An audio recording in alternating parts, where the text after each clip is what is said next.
अल्हम्दुलिल्लाहि Kaffa वस्सलामु अला इबादिहिल्लज़ीना इस्तफ़ा अम्मा बाद फ़अऊज़ु बिल्लाहि मिनश शैतानिर रजीम बिस्मिल्लाहिर रहमानिर रहीम वला तक़रबुल फ़वाहिशा मा ज़हरा मिनहा व मा बतन। मोहतरम बुजुर्गों और साथियों, अस्सलामु अलैकुम रहमतुल्लाहि व बरकातुहू।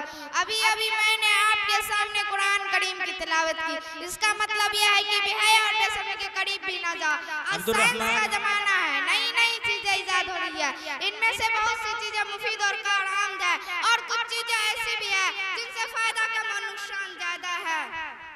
और जानदार और बड़े बुजुर्ग ऐसी जगह पर जाने से शर्म और झिझक महसूस करते थे, लेकिन जब से टीवी की इजादी हुई है तब से बेहया और बेशर्मी का गोया सिलाब सा हो गया है। अक्सर घरों में लोग टीवी लाकर लगा देते हैं और जब जितना जी चाहे अच्छे बुरे प्रोग्राम देखते हैं। होटल और दिगर चाय की दुकान वाले भी इस आला को अपने यहाँ लगाते हैं ताकि इसके बहाने ज्यादा से ज्यादा ग्राहक दुकान पर आए और इनकी बिक्री बढ़ जाए। बाद औकात टीवी पर कुछ इस्लाहिया प्रोग्राम खबरें वगैरह आती है, लेकिन इनकी मिकदार दाल में नमक की बराबर है। इंसान का मिजाज है कि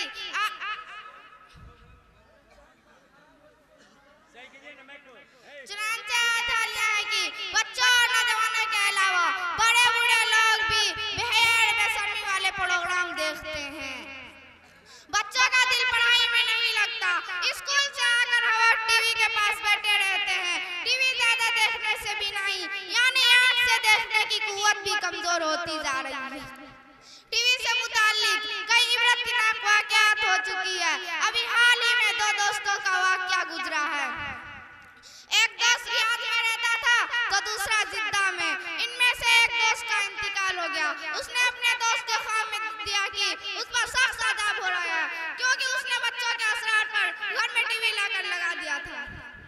उसने अपने दोस्त से गुजारिश की कि मेरे घर जाकर बच्चों को समझा दो कि फौरन टीवी निकाल दे। चुनांचे वह सुबह उठकर मरहूम दोस्त के घर गए, उसके बच्चों से सारा माजरा बयान किया। मरहूम दोस्त के बच्चों को बड़ा सादमा हुआ। उसी वक्त टीवी को उठाकर पटक दिया, वह टूट फूट गया। दूसरे दिन फिर मरहूम दोस्त को हमें दिखाई पड़ा। वह इस वक्त काफी खुश था क्योंकि उस पर कोई आजाब नहीं हो रहा था। अफसोस का मुकाम है कि आज मुसलमान इस ईमान सोच बुराई की तरफ माहिल है। अपने बच्चों के लिए घर में टीवी लाकर लगा देते हैं। एक बुराई तो वह होती है जो खुद अपने जात तक महरूद होती है। टीवी की बुराई ऐसी है कि ना जाने उसको कितने लोग देखते हैं। अक्सर घरों में मोहल्ले के लोग भी आकर टीवी देखते हैं। जितने लोग टीवी देख करके गलत रास्ता पकड़ेंगे, इस सब का अव्वल टीवी लाने वाले पर होगा। अल्लाह ताला हमारे हर मुसलमान के इस इरादे को महफूज फरमाए, आमीन। आखिर में अल्लाह ताला से दुआ की अब तक मैंने जो गलती की उसको माफ़ फरमाए। आइंदे के लिए ये तय कर ले कि टीवी के करीब भी ना जाए। अल्लाह ताला हमारे इस इरादे को कबूल फरमाए, आमीन सुम्मा आमीन। व आखिर दुआना अल्हम्दुलिल्लाहि रब्बिल आलमीन। अस्सलामु अलैकुम व रहमतुल्लाहि।